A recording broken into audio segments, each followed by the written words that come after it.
This week I'm family testing the new Mazda CX-5 Akera, which looks great and has a long features list, but it faces some stiff competition in the medium SUV market from popular rivals like the Kia Sportage, Honda CR-V and Toyota RAV4.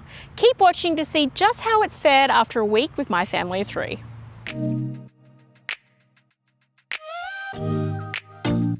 There are 4 grades for the CX-5, and the top 2 grades have a choice between a 2.5 litre petrol engine or a turbo version.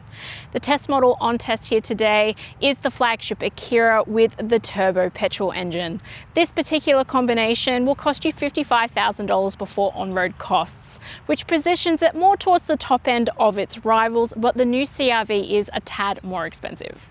The Akera is really well equipped and you get some great premium features, like a sunroof, heated and ventilated front seats, heated rear outboard seats, heated steering wheel, as well as a wireless Apple CarPlay and Android Auto. The full specs are in my detailed written review at carsguide.com.au if you need more info.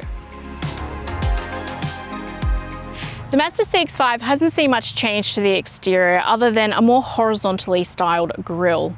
It's a medium SUV that has a handsome curbside presence with its full suite of LED lights and 19-inch alloys. Overall, it's a very inoffensive design that should appeal to a wide audience. The interior looks premium with the brown Napa leather seats and leather upholstery. I really like how Mazda blends the traditional and the high-tech stuff in this. Like, you get a 7-inch digital instrument cluster, but most of it's analog still. You get a 10.25-inch beautiful multimedia screen, but you still have physical buttons and dials to press. You get a traditional gear shifter and an electric brake controller. You get it. The mix between the high-end tech and the traditional elements makes the cockpit feel very accessible, which is great. There's just a general feeling of things being very well built and quite solid, with the chunkier dashboard and accents, as well as just how solid the doors feel. It's a really nice interior. The front seats are narrow and a bit shorter than I like on a longer journey, but for the average A to B trip, they're quite comfortable. It has a 200mm ground clearance, so it's quite easy to get into, but I did find that the footwell has quite a tall lip, which means that you sometimes hit it when you get out. Up front, you get the best head and legroom, and the driver's seat is the only one that gets powered lumbar support, but I love that both of them has the heat and ventilation function. Individual storage is about average for this class, but I do like that you get the removable shelf in the middle console, as well as a deep utility tray. Charging options are really good up front with a wireless charging pad, a 12-volt port and 2 USB-C ports. The multimedia system is clear, but it is accessed via a rotary dial, which means that it can be a little bit annoying to use while on the go. It's great that you get the wireless Apple CarPlay and Android Auto, as well as built-in satellite navigation. The head-up display also pulls through the satellite navigation directions, which is also really good. Well, it's a little bit cozy back here, but my son really liked that you get directional air vents as well as a fold-down armrest with 2 cup holders. In this armrest, you also get 2 USB-A ports and the heat seat function buttons. Now, the only problem with this is that because of their placement and the fact that the seat's quite narrow, this feels more like a 2-seater rather than a 3-seater row. There are ISOFIX child seat mounts on the outboard seats plus 3 top tethers, but you're only going to get 2 seats in here. And as you can see, the legroom isn't the best. My son did ask my husband to scoot the seat forward to accommodate it. However, fitting my big harnessed booster seat in this week wasn't too much trouble going through the doors, which are quite large. And I actually found that when it's fitted that it doesn't hinder visibility out the back windows, which isn't always the case for a medium SUV. You get a powered tailgate in this model, which I always find is a handy feature for families. You have a level load space, and underneath the floor there is a temporary spare tyre. You get a decent amount of storage capacity at 438 litres, which was plenty for my grocery and errands this week. I do really like though that the retractable cargo cover attaches to the lid because it lifts it up and out of the way. The Akera is an all-wheel drive with a 6-speed auto transmission, and our test model has the 2.5 litre 4-cylinder turbo-petrol engine that produces a max power output of 170 kilowatts and 420 newton meters of torque.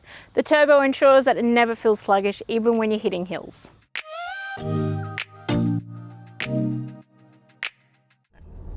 I've really enjoyed driving this grade because you get a decent well of power to dip into, which makes it feel quite peppy. And even when you're overtaking or getting up to speed, you don't really feel like you're reaching the bottom of that power barrel, which is really good. Steering feels very responsive, which makes it feel quite nimble when you're tackling tight car parks or city streets. However, there is a little bit of roll when you tackle corners in this one. The cabin is really quiet, even at higher speeds, which is great. I found that the ride comfort was really good, despite the fact that the suspension is on the firmer side. I've said it before, but I really enjoy parking medium SUVs because they're so easy. Their size is really forgiving.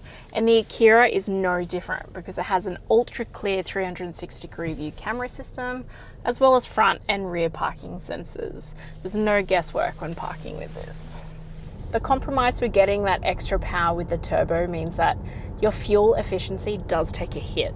The official combined fuel cycle is 8.2 litres per 100 kilometres. My real world testing came out at 10 litres, and that's after doing mostly open roading this week.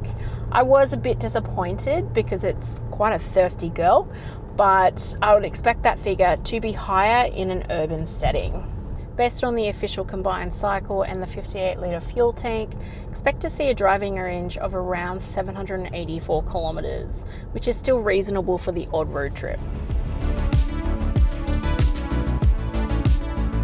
The Mazda CX-5 comes with a bunch of safety features, which is always great to see on a family car. And an absolute standout is the 360-degree view camera system because it's super clear and well positioned on the dashboard. The previously awarded 5-star ANCAP safety rating has just expired, and models built from January 2024 are thus unrated. This has 6 airbags, which to me is a little bit low for a family car, but I like all of the other safety features this car has. The full safety specs are in my detailed written review at carsguide.com.au if you need more info. The Mazda CX-5 comes with a 5-year unlimited kilometre warranty, which is average for the class, but some of its rivals do offer slightly better terms on this front. You can get a 5-year or up to 75,000 kilometre cap price servicing program, and services average just $423, which is quite competitive. Servicing intervals are also reasonable at every 12 months or 15,000 kilometres, whichever occurs first.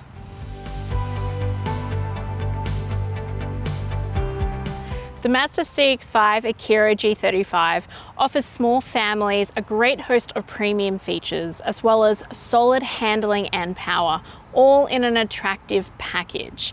But the emphasis here is on small families because this does sit on the more compact side for a medium SUV, and its rivals offer better backseat space. Its ongoing costs are reasonable, and I really enjoy driving it, so it gets a 7.6 out of 10 from me. My son did complain about how squishy it was in the backseat, but otherwise thought it was a nice car, so he gives it a 7 out of 10. If you're after more details, check out my full review at carsguide.com.au, and I'll see you next week.